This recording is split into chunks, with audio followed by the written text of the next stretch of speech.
बिहार की 40 सीटों पर चुनाव परिणाम आ गया है। कई सीटों पर जनादेश ने चौंकाया है। इस बार बिहार में राष्ट्रीय जनतांत्रिक गठबंधन का करिश्मा पूरी तरह चल नहीं पाया।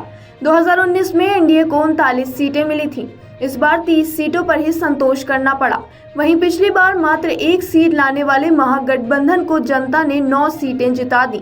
पूर्णिया सीट पर निर्दलीय प्रत्याशी और कांग्रेस नेता पप्पू यादव को जीत मिली। उन्होंने एनडीए प्रत्याशी संतोष कुशवाहा को हराया। समीकरण की बात करें तो एनडीए और महागठबंधन ने कुल 18 स्वर्ण, 16 यादव और 10 अति पिछड़े समाज के प्रत्याशियों को टिकट दिया था।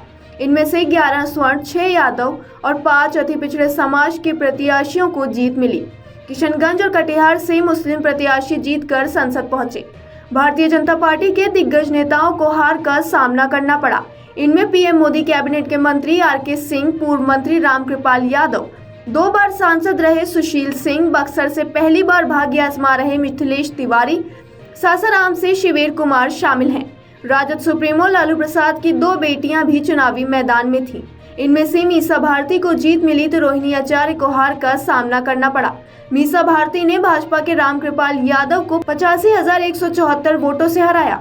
वहीं रोहिणी आचार्य को मात्र 13,661 वोट से भाजपा प्रत्याशी राजीव प्रताप रूडी से हार का सामना करना पड़ा। बक्सर में राजद प्रत्याशी और पूर्व मंत्री सुधाकर सिंह ने भी सबको चौंका दिया। उन्होंने भाजपा के मिथिलेश तिवारी को हरा दिया। इन परिणामों को देखने के बाद ये सोचने वाली बात है कि बिहार में मोदी मैजिक क्यों नहीं चला। पिछले लोकसभा चुनाव की बात करें तो 2019 में एनडीए को 39 सीटें मिली थी। वहीं इस बार भारी नुकसान देखने को मिला है। पिछली बार तो राजद का खाता भी नहीं खुला था, लेकिन इस बार हालात अलग हैं। अभी से हम ये भी कह सकते हैं कि विपक्ष ने चुनाव प्रचार के दौरान तमाम मुद्दे उठाकर भाजपा को घेरा था, जैसे कि बेरोजगारी, आरक्षण और गरीबी।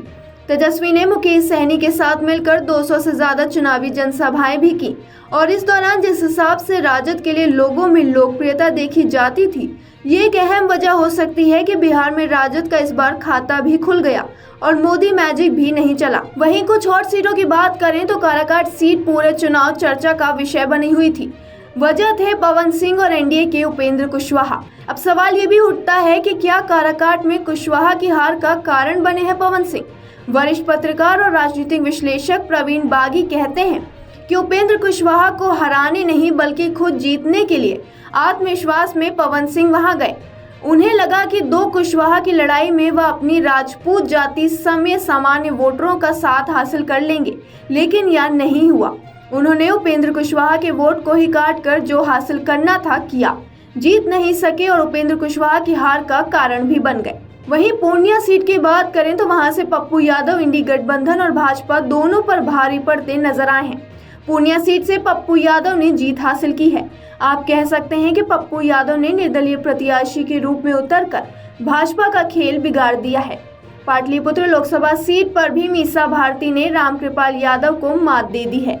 हम ये भी कह सकते हैं कि इस बार बिहार में मोदी मैजिक नहीं बल्कि नीतीश मैजिक चला है। जनता ने जेडीयू को बढ़ चढ़ कर वोट दिया है। ऐसा अंदाजा लगाया जा रहा था कि नीतीश के बार बार पलटी मारने से लोग नाराज हैं, जबकि उसका उल्टा हुआ है। आइए आपको बताते हैं किस पार्टी को कितनी सीटें मिली हैं। भाजपा को 12 सीटें मिली हैं, तो वहीं जेडीयू को 12 सीटें मिली हैं। लोजपा रामविलास की बात करें तो उसको 5 सीटें मिली हैं। राजद के खाते में 4 सीटें आई हैं, तो वहीं कांग्रेस के खाते में 3। भाकपा माले को 2 सीटें आई हैं। हमको 1 सीट मिली है और निर्दलीय को 1 सीट मिली है। अगर आप ये वीडियो YouTube पर देख रहे हैं तो हमारे चैनल को सब्सक्राइब करें और बेल आइकन को दबाना ना भूलें। अगर आप Facebook पर ये वीडियो देख रहे हैं तो हमारे पेज को लाइक करें।